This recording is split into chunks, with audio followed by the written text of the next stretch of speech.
Yo, what up, man? It's the boy Pushman Mitch. You already know what time it is. The host of the No Fluff Podcast. I'm back again with another episode. We got the queen, Kayla, up in this thing, radio personnel, a.k.a. the person who, if you interview with her, she might make you look a little bit better than you really is. So, without no further ado, thank you for coming on the podcast. What's going on with you, queen? Thank you. Thank you for having me. Of course. So, it's 2022. What's new in 2022? Talk about, like, matter of fact, let's not even talk about what's new. Let's talk about what you do and why everybody should know who Kayla is. Okay, so I'm a journalist and an on-air personality. So my background is in journalism. I have a master's degree in journalism. So it's been my passion ever since I was, a little girl. And I come from the news background. So from New York, born and raised from the Bronx, New York. And I worked for some publications in New York, and then I moved to ATL. ATL. And I started working for CBS 46 out here. Great experience, and now I'm doing radio. Radio. Yeah. So that's dope. I mean, like, so let's talk about radio. Do you record live, or do you do it like pre-recorded? I do it live. I have a show Monday through Friday. What's the show called? It's called Mega Hits at Noon. Making Hits at Noon? On Mega Atlanta Radio. Dope. So is it revolving around music, or? Yeah, it's revolved around music. I'm the on-air personality for that show, so I come in, talk to, my listeners. But what's really cool is I also do a lot of interviews for the radio station and cover a lot of, big events. I know I see you at a lot of events. I'm looking out, like I follow your content. Your page is super dope too, by the way. I appreciate it. Yeah, you be talking to everybody. Just look, to me it look kind of like you be scaring them a little bit. You think so? No, I'm just Oh, joking. I was like, damn. No, I'm just joking. Like, so is it intimidating to go up and like talk to people that you never talked to before on camera? I love it. It's That's easy. why I got into journalism, mainly because I wanted to be like, coming from the Bronx and obviously, humble beginnings and growing up in a really rough neighborhood, I always wanted to be a voice to the voiceless. And, like growing up in that neighborhood, you see when people are experiencing like injustices or they're not being heard, what's the first thing they say? Well, I'm going to go to the news. Because Spicy. they know that if you take it to the news, it's gonna create some change, or it's at least gonna create a conversation for change. And so that's why I got into journalism. So for me, I don't have any like fear of going up to anyone. Like, thankfully, working at CBS 46, I got a lot of experience there, covering crime, human interest stories, everything going down in Atlanta. Everything happens here. Facts, it's crazy. But I also got to do entertainment there, so it's been great. Like, I don't have any like I mentioned, fear going up. I go up to anybody, like, hey, like, can I interview you? That 15 seconds of courage. It's important. So me as an entrepreneur, I need to have that in order to like literally make new relationships. So I was like, I chill with new different people like all the time, like that I've never met, and I make deals that way. So I'm able to get into doors that a lot of people can't just because I got that 15 seconds of courage. Yeah. So that's dope. That's a hell of an attribute to have. I always tell people you miss 100% of the shots that you don't take. Facts. We got bars already, y'all. Yeah. Ooh. So it's like, for me, my thing is like, I could miss a possible opportunity if I just don't go, right? And then if you don't go up to that person, or if you don't try, at least, you're going to be living with the what if, and it's like, if the worst thing you thought you were going to get was you were going to get a no, all right, so what? You got a no. But what if you get a yes? Absolutely. So what the word no is, it stands for next opportunity. I like that. So yeah, anytime I hear no, it's, oh, cool, next opportunity, no Right. big deal. So like one of my mentors, Nehemiah Davis, he always like encourages people to hear more no's. The one who gets rewarded is the one who hears the most no's. Yeah. Because he presented the most opportunity. So we all should look at it like that. But that's dope. It's a good one. Yeah, hell yeah. So what's your thoughts on entrepreneurship? I don't have any thoughts because that's a topic I'm probably not well versed on. I know that's why we're talking about it. Yeah, sir. and I don't know much about entrepreneurship, but what I will say is that coming from New York to Atlanta, this is the first time that I can say that I've actually seen a city that's full of young minorities, young black entrepreneurs that are thriving in this city. And I've only been here 3 years, and honestly, just living here inspires me to want to be an entrepreneur. Because coming from New York, it's like everyone just has a job, and you got to have like 3-4 jobs to get by in New York. And, just growing up, no one really teaches about entrepreneurship. So I will say that living now in Atlanta has opened up my eyes. Wow, yeah, that's what it is. I mean, I didn't know nothing. I thought entrepreneur meant you don't have a job. That's what I thought entrepreneurship meant. But really, that's not the case. You probably have more jobs than everybody, right? But it's dope. I asked that simply because, like, in your space, like, you got your own platform, but you're on the radio and you're interviewing, I mean, that's stuff that, clearly you can do on your own as well. Right. But is that something you ever thought about? I actually did start doing it originally on my own. So after CBS 46, I created my own news site because I figured I have the skill set to create an entire website. I know how to report, I know how to write, I know how to edit, I know how to shoot video. Like, I'm a powerhouse. Facts. In my own mind. Like, I can do all of this since I was doing that already for a news network. So I created my own site, and it was great. I got a lot of content through there off of the connects that I made through CBS, publicists, managers, things like that. But to go back to what you were saying, I didn't know how to take it to that next level for it to be exactly to monetize it. Right. So then from there, I just used my skill set and then went into radio. Right. So do you now know how they monetize it on the radio? No, not even. What? Okay, see, whenever I take a job, period, I try to find out how do the people make money here? How does this make income? And even in like podcasting, there's money in the podcast game, probably more than mostly any industry, especially because it's the 21st century now. So a lot of people can't understand how many bags are involved. But I would like give you the quest to figure out like how are they making money enough to pay me my salary and then all the rest of these people that are working in this place? Well, I do know that the owner, because I have a good working relationship with him, he has an actual station, right? So he has a studio and everything. I know he rents out his studio for other people to do podcasts and for other people too. So I know that's definitely one way of making money, ads, and different types of things. But I'm not privy to a lot of that, so I don't know. Well, I could tell you a few ways to make some money on them. I can tell you a few ways. So one way, clearly, if you use different streaming services, you get paid for the amount of streams, amount of views, if it's YouTube, things of that nature, right? Clearly, you can have, it's like if you're a public speaker, and you're a public speaker and you get paid to speak. Me, sometimes I don't even take payment to speak because I know that I have the opportunity to sell my books, my ebooks, my products, my programs, whatever, my merchandise. So you'll see that people who publicly speak, they got their table at the back of the thing. Yes. So after they get off, they might not have got paid that much to speak there, but everybody came and bought all their merchandise. So that's the same. So having products to sell. So now you got your likeness that you have to use. You got like 10K followers. Imagine if you had a product for $1,000 while you had these 10K followers. Now if you got 10K and you got 1,000 of them to buy a product for you from $1,000, that's $1 million. Literally, you just doing what you normally do. Yeah. And now I got a product that I offer. Look, let's just say you're a cook. You have a recipe book, right? It's very simple. You can make an ebook, go on Fiverr, freelancer, have somebody write you up a little ebook or whatever with your recipes and make it look cool, edit it, get a little illustrator, and then now you got a recipe book, Kayla's recipe book. So now you just know your normal podcast again. Also, you know what? I'm kind of curious about Kayla's recipe book that she has to offer in her bio, and then they buy that. So imagine if you have one for, I'm just making up a number, you have one for $500. You sell it to 2,000 people. Out of your 10K followers, you got $1 million. That's crazy. Whew. So then imagine if you have a platform where now your likeness has now built traction. So now you have people who want to see who you're going to bring on next. People can benefit off of your likeness to their page and their followers because they got on your program. So now you can charge them to actually be on there, period, right? Also, there's the affiliate game. So somebody has a product that they sell, and they get on your program, and then they give you half of their sales that they make with the link that they give you on your program. So that's a way that you monetize it all the way around. Too many plays in this broadcast game. Yeah, for real. So if you were I had no knowledge of. Yeah, we are victims of what we don't know. I didn't know about it either until I seen a couple of these millionaires rolling around me, and they like, yeah, I'm a podcaster. I'm like, really? That's crazy. Yeah, I always wondered about that. Like, there's this girl who, she's on the MTV show Teen Mom, and she's been on there for years. And she says she makes more money on her podcast than she does in an entire season of the show. In reality.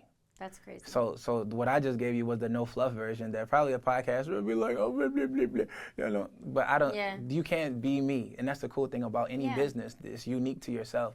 So the effort that I put behind my program and my content and my podcast is going to be the actual effects that I get. Yeah. Same for you. So I like to let people know that, especially because we kind of like the pandemic can end a lot of people's like careers. Yeah. It sent a lot of people home, and then we don't know how to create our own wealth. But we have the tools to, but we just don't know how to monetize it, like you were saying. But I just like to bring those type of things up. Anytime I got anybody that's super dope, I like, yo, you know what you could be doing? On addition, it doesn't have to be like literally you stop doing one thing, but in addition to, you can know how to monetize whatever it is that you like, what you like to do interviewing. You like to do all of these different things. Yeah, recording. So, 2022, what's next? What's next for you? Honestly, I don't know. I'm looking forward to 2022. I'm like hitting the ground running, reaching out to a lot of people for interviews. I already knocked out 2, going on 3 this week. So really excited about that. Applying for a bunch of the credentials for events that are coming up in New York. Just came back from Miami. I did a huge reggaeton festival out there because I am Latina, so I was able to cover that.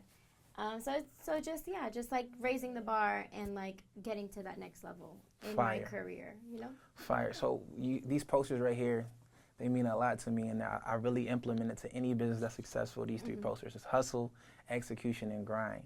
What do those words mean to you? Hustle. I'm from New York. Facts. So I know about hustle. You know, we hustle all the time. And I feel like that's like your drive to get to where you want to be. You got to hustle. Absolutely. You got to start somewhere. I always tell everybody, you see these people on TV and they're like, you think that they just happen overnight. Like, no, they hustled to get there. I mean, I hustled while I was in college. I was bartending while in college. Right. Because I had my own place and everything. So, I put myself through school, got my master's degree, and so I hustled to get to where I am today. Grind.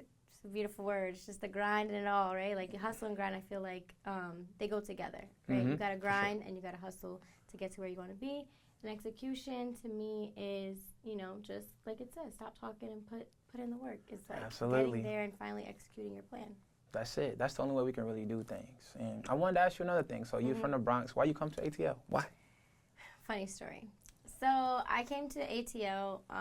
My family actually. We're a very close family. And so they came to me and they were like, hey, we're going to move to Georgia. And I was like, okay, I'm not moving to Georgia. I got my own place out here. I'm good. Like, I'm not moving to Georgia. So basically what it comes down to is my brother, he wanted to be a virologist. So to study viruses, he wanted to work for the CDC. So he said, hey, I found this great science program at Georgia State University. Told my family, I'm going to go to Georgia State University. Again, being a close-knit family, being in a Hispanic household, my mother was just like, he's the baby of the family. So my mom was like, no, y'all got to go to Georgia now if you're going to go to Georgia State. And I was like, Mom, you're insane. Like, no, I'm not moving to Georgia. I was in the middle of getting my master's degree. And so my goal was I'm going to get this master's degree and then I'm going to start working for any news station in New York. I wanted to work for News 12, Channel 11, Channel 2, didn't matter. So long story short, they ended up moving to Georgia, and I was like, I'm not moving. And it's funny how naive I was back then, or should I say ignorant to, like, other cities, because I never in my mind thought that I'd ever move out of the Bronx or out of New York. Like, I just loved it so much, and everything, it's New York, you have everything there. And I told my mom literally verbatim, I was like, why are you moving to Georgia? I was like, there's nothing there. I was like, there's probably no news stations. I was like, there's no crime. There's no entertainment. There's nothing. I'm not moving there, right? And then I think about it now, right? Like, how naive was I? And they moved, and then eventually I moved like 3 or 4 months after that. I made the decisive decision, like, no, my family's moving. Let me go. And it's been the best decision ever. Wow. I'll probably never move back to New York. Yeah, now I'm from Philly, and I moved here, and I'm literally, it's no other place for me. Right. I travel all the time, though, and I've seen what other cities have to offer. And I don't think for, minorities and, people who do what I do, entrepreneurs, I don't think it's a better city because we all work together here. Yeah. So a lot of us who, do things, we all do it in unison. So it's like not many people I can't reach because of how close-knit everybody is. And that's one thing I love about Atlanta. Yeah, and it's not like that in New York. It's not like that in New York. In New York, everybody's like trying to get out, everyone's out for each other. And then when you think someone's helping you, who could put you in a better position, they won't because they feel like, well, if I put them in a better position, then they're going to get on top of it. Absolutely. As opposed to out here, which I've seen firsthand, is like everyone's pretty much doing the same thing, but I've had people come up to me, never met me before, be like, hey, I know you're a reporter. There's an event happening this week if you want to go. Right. And they're going to the same event, So exactly. People don't realize that you're stronger in numbers, and if you all come together, you can all get there faster and at a, Absolutely. Rate. That's true. I mean, you can get there faster, and you can have 2 minds is always going to be better than one. It's just like we can bounce ideas and get level up and get better, but if I just do it myself, I'm never going to be able to learn from nothing. I'm going to be doing it only my way. Imagine if I just learned like from Kayla. So I'm listening to you right now. I'm hearing things about journalism. I probably don't know everything. I'm not a journalist. I don't have a degree. I just know how to speak to people. I know how to, do what I do. I know how to be an entrepreneur, and I also am curious. So I just speak about what I'm curious about. So, I'm gonna learn some stuff from you. I'll be watching your stuff. So I pulled a couple tips and tricks. She did. But so you moved down here. So you're not married. Are you married? I am married. You're married, and you brought your husband down here. Yes. We got married out here, actually. Oh, that's dope. Oh, did you meet him here? No. Oh. I hear that dating in Atlanta is terrible, so. What? Okay. Yeah. So your husband said, okay, cool, babe, we leaving. We going down to Georgia. He moved out here before me. What? When Explain. my family, yeah. Okay, so when my family decided they were leaving, I said no. And we were just dating at the time, so, I didn't stay for him. I just didn't want to. My career, to me, was going to do better in New York. And so he said, hey, I want to move to Georgia. Like, I've always wanted to live outside of New York. And I was like, well, then you could go because I'm still not leaving. Crucial. And he left. He literally got a job in Georgia and left. And then I was like, okay, well, I guess I got to go now. Everyone's gone. Oh, that was the determining factor right there. I guess, yeah. So, and then I moved out here. Okay, that's dope. So, yeah, you got your family out here, and then you got do you have children? I have a daughter. Ooh, and y'all, okay, cool. That's so dope. Yeah. So you brought the whole family down here, and you started. It's funny because, and I feel like this was probably the real reason why I moved to Georgia was because when my family said they were leaving, they literally left Christmas right before Christmas. They said, okay, we're leaving. Like, my mom was obviously devastated because she has 3 children, and everyone was going but me. And I was like, no. My mom was like, how do I decide? Between my son and my daughter, like, my daughter wants to stay, but I want her to come. And I was like, guys, sayonara. I love you, but I'm not going to Georgia. Literally, I found out I was pregnant a week before they left. Wow. Like, unplanned, like, nothing. And I was like, all right, now I really have to go because what do I do? First, I'm the oldest, first grandbaby, and, like, how do I realistically pursue my career without a support system? True. Okay. And now you're happy that you came down here because it's lit. It's lit down here. ATL. Shouty? You think I was from here. ATL, Shouty. ATL, Hope. Hey, ATL got down. You already know what time it is, got down. That's pretty good. Isn't that how they be talking? Yeah. You already know what the fuck going on. Yeah. Country That's is really good. But I like it. I like Atlanta. The people is just, it's really, like I said, that Southern hospitality. I love that. And I just like the camaraderie. So it's definitely was one of the best decisions I ever made. So now, this is my portion of the podcast where I say, make me some money. Do you know some ways I can make some money this year in 2022? You gotta tell me. Yeah, I mean, I told you a few, so you're trying to return a favor. You feel me? So I gotta tell you how to make some ways to make some Do you money. know any? I mean, it's okay if you don't know any ways, but if you do know some, I would love to hear it. I don't know. You got OnlyFans? I do have OnlyFans. I make money from that. Okay, there you go. You probably do everything. Yeah, I got probably about, I don't even want to say the number. It's high. It's high.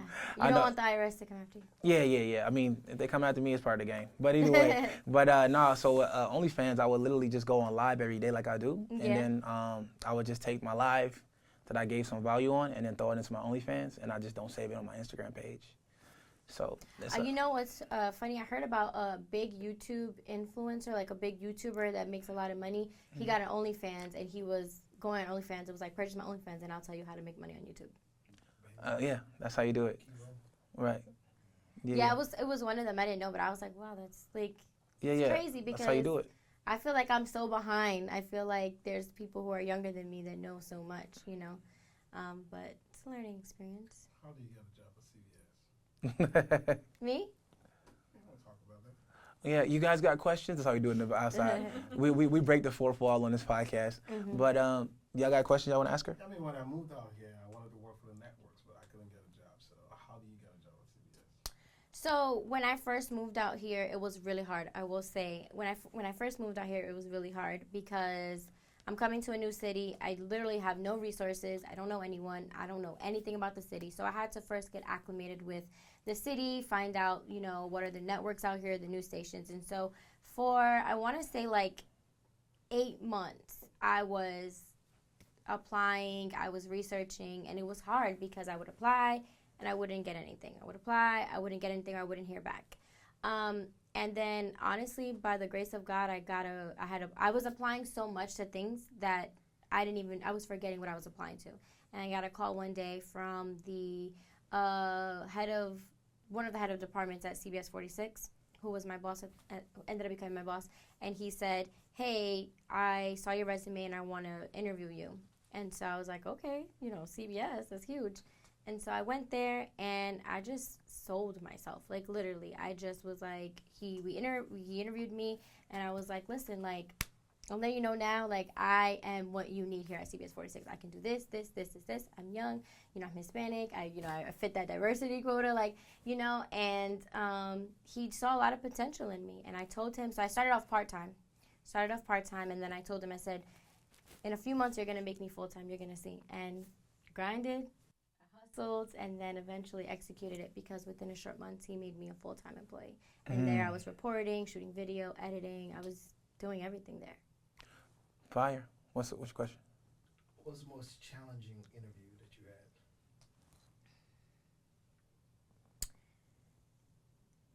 had? The most challenging interview that I probably had was when I was doing news. So, like, I would cover anything that was happening, right? Breaking news. Sometimes we go to businesses or whatever the case is. But probably the most challenging was the crime stories that involve little kids. I'll never forget this one story that I did where they were like, hey, breaking news. There was a drive-by shooting, and the bullet ended up going into a random person's house and killing, it was like a 4 or 5-year-old while they were sleeping. And this was a Hispanic family. They didn't speak any English, and so they said I had to go and, like, try and talk to them or whatever. And so that was probably one of my challenging interviews, was because I remember we were waiting for the priest to come, and they were waiting outside, and they didn't know that their child was inside and was already deceased. And so that was challenging for me, because I'm like, how do I, I'm here. I know, because they told me, hey, listen, the child has passed, but the parents don't know yet because they're waiting for the priest to tell them. Wow. So that was a challenging, I think, interview was for me. And anytime I had, because I have a 3-year-old. So for me, my child at the time was 1.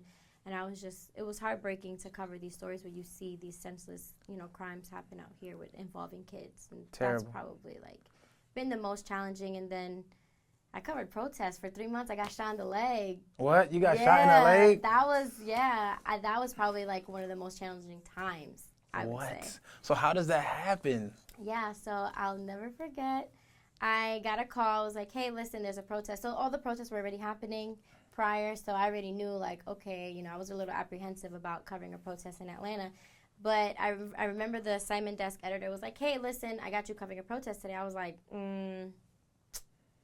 have you been watching the news? Like, and he was like, oh, don't worry, there hasn't been a riot in Atlanta since Rodney King. You'll be fine.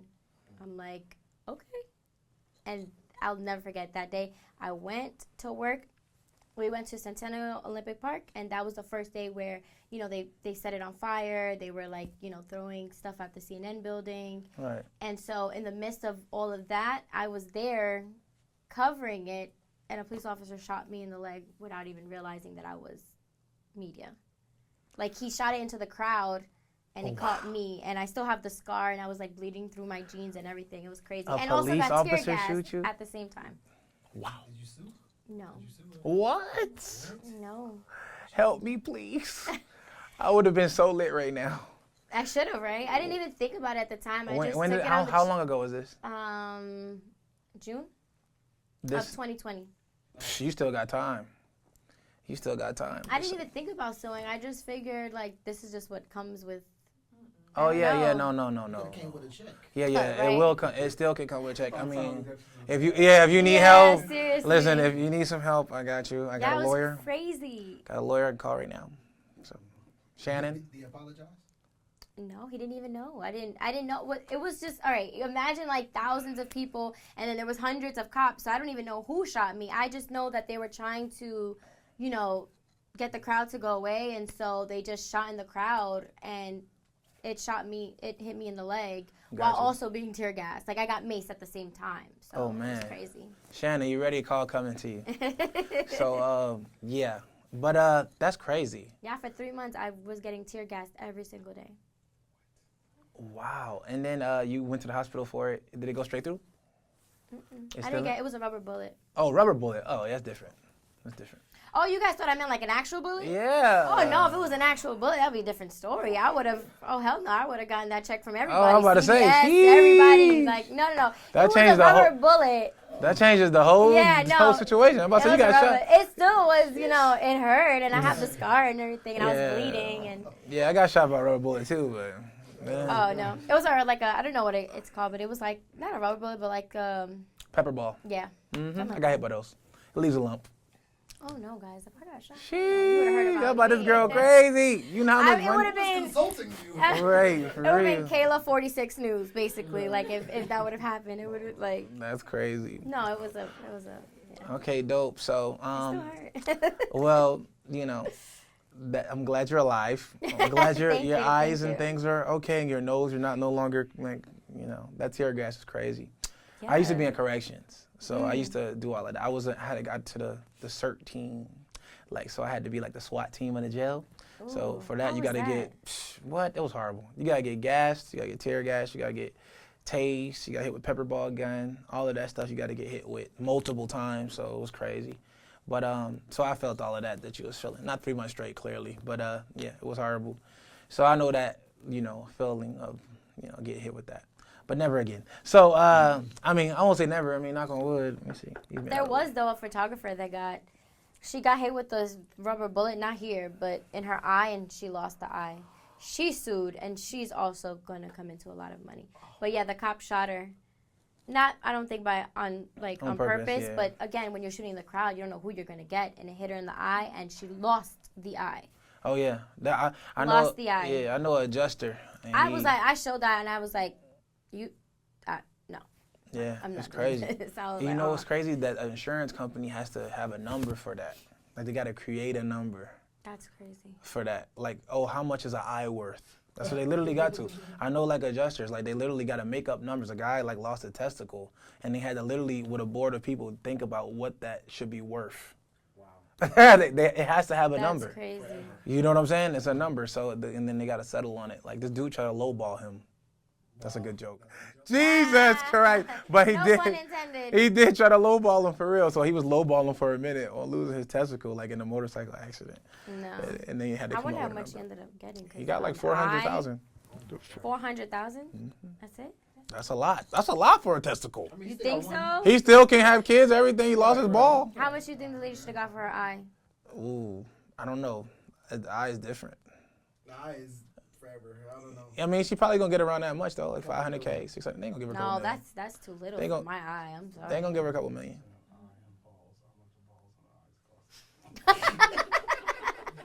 Serious? Shit get real. I'm telling you, man, it's crazy out here. People gotta think of these numbers. Y'all think y'all job's hard. Imagine sitting in the boardroom. All right, how much does these testicles cost, and how much is an ear? They already know how much an arm and a leg is. I don't know what kind of insurance y'all got, but they say that if you lose an arm, Really? they give you this amount. It's a certain amount already. Yeah, you lose a finger, it's all of that. All that stuff is in my insurance. I don't know about y'all, but step your game up. But anyway, yeah, so that's crazy. I'm glad you're healthy. I'm glad you're able to still be out here reporting after you got tore up. You like a street gang member right now. Basically, You got more battle scars than me. You like 50 Cent. You 50 Cent of reporting. You know what I mean? Got shot 9 times. You feel me? And I'm still out here on the grind. But I'm gonna wrap it up. I appreciate you coming on to the show, and you gave a lot of value. Is there any message you want to leave for the people who are watching you that you want to just tell? Any type of inspirational thing, anything? I'd probably say just to keep grinding, just to keep hustling out there. I know sometimes, not just in this industry, but in just industries in general, you can feel defeated if you don't see, the end result, or you don't see the end goal coming quickly. But, just keep grinding. If it's something that you feel passionate about, keep working towards it. Because, those years that you put in, when you finally get to where you want to get to, it's going to be like, what? That was nothing. It's going to make it worth it. So don't ever stop. Ooh, very strong ending. This the boy Pushman Mitch, and just like that, that was the No Fluff Podcast. We out of here. Kayla, thank you. Thank you for having me. True. All these whips, I feel like me.